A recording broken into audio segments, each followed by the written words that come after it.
আমাদের হাফিজ ভাই হাফিজুল ইসলাম খান হাফিজ ভাইকে তার মূল্যবান বক্তব্য দেওয়ার জন্য অনুরোধ করছি।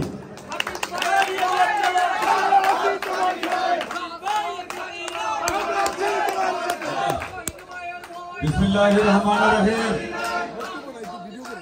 আজকে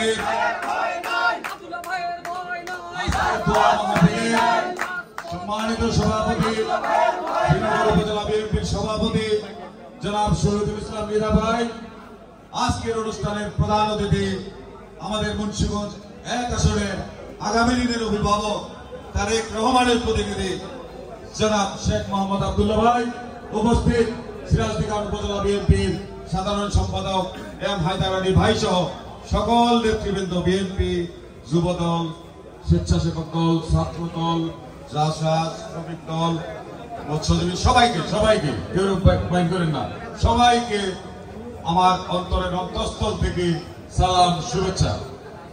আজকে শহীদ ভাই বলছিল 1 ঘন্টাও তার বক্তব্য শেষ হবে না, আপনাদেরকে তো এইভাবে বিরক্ত করা যাবে না। একদিকে গরম, সকালে ছিল বৃষ্টি, আবার আব্দুল্লাহ ভাইয়েরও প্রোগ্রাম আছে, আমাদেরও 8 পরেতে আরেকটা প্রোগ্রাম আছে। সংক্ষিপ্ত আকারে বলতে চাই, দেশনেত্রী বেগম খালেদা জিয়ার জন্মবার্ষিকী উপলক্ষে এবং সহস্রাধিক শহীদ ছাত্র ছাত্রীদের উদ্দেশ্যে আজকের এই দোয়া মাহফিল। যাদের অবদানে, যাদের আত্মত্যাগের বিনিময়ে এদেশ দ্বিতীয়বার স্বাধীন হয়েছে, এদেশের মালিক কারা? জনগণ। এদেশের মালিকানা তারাও দাবি করত, তাদের বাপ দাদার তাদের। আজকে এই দেশের মালিকানা এই ছাত্র জনতা আপনাদেরকে ফিরিয়ে দিয়েছে। এই জন্য আমরা সেলুট জানাই সেই ছাত্র জনতাকে, যাদের জন্য আজকে আমরা স্বাধীনভাবে কথা বলতে পারছি। আরেকটা কথা বলতে চাই, আমার সাংবাদিক যারা আমার সহকর্মী ছিল এক সময়, এখনো লেখালেখি করি, তাদের মাধ্যমে এবং আজকে এখানে যারা ফ্রিল্যান্সিং করেন, ফেসবুকিং করেন, তারাও একজন যোদ্ধা।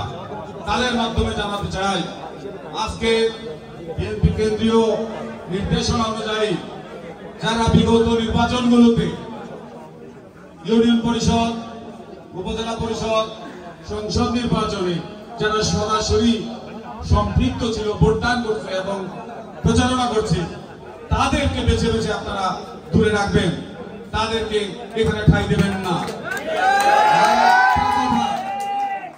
আরেকটা কথা, আজকে আব্দুল্লাহ ভাই